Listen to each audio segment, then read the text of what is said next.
শেষ হ'ল বিহু মঞ্চৰ ব্যস্ততা। অসমৰ জনপ্ৰিয় শিল্পীসকল বাৰু এতিয়া ক'ত ব্যস্ত? বিহু মঞ্চৰ ব্যস্ততা ভৰা দিনবোৰ এৰি এতিয়া কেনেদৰে ব্যস্ত আপোনালোকৰ মৰমৰ শিল্পীজন? জনপ্ৰিয় কণ্ঠশিল্পী কুসুম কৈলাশৰ কথাই কৈছোঁ।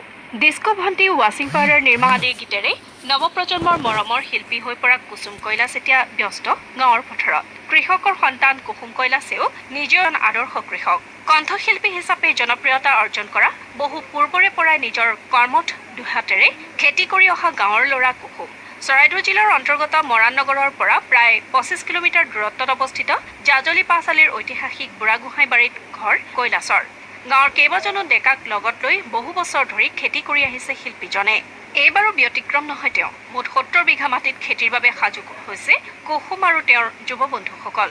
পাৰ্থক্য মাথো ইমানেই, সৰুতে নাঙলেৰে মাটি চহোৱা কুসুমে এতিয়া সময়ৰ লগত খোজ মিলাই পাৱাৰ টিলাৰেৰে মাটি চহাইছে।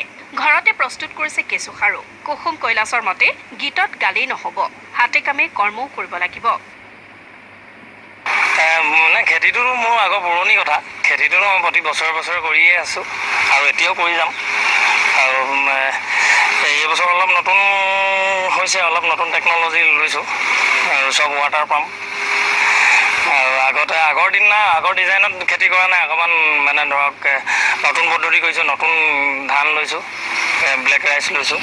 আৰু মোৰ লগৰ বহু বন্ধুবৰ্গ আছে, বহুকেইজনে সহায় কৰিছে মোক।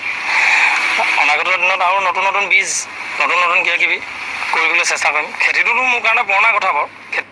তেওঁৰ আশা, পাঞ্জাৱ হাৰিয়ানাৰ কৃষকৰ সৈতে ফেৰ মাৰিব পৰাকৈ অসম চৰকাৰে কৃষকসকলক পৰ্যাপ্ত সুবিধা প্ৰদান কৰিব।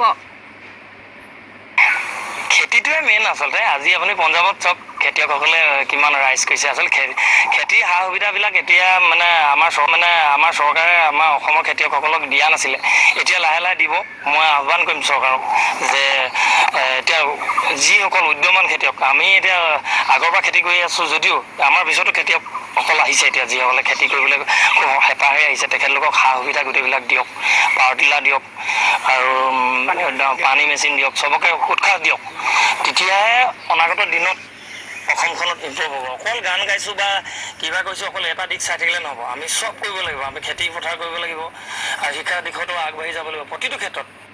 কঠীয়া সিঁচাৰ মাজতে মনৰ আনন্দতে গীত এফাঁকিও গালে কুসুমে।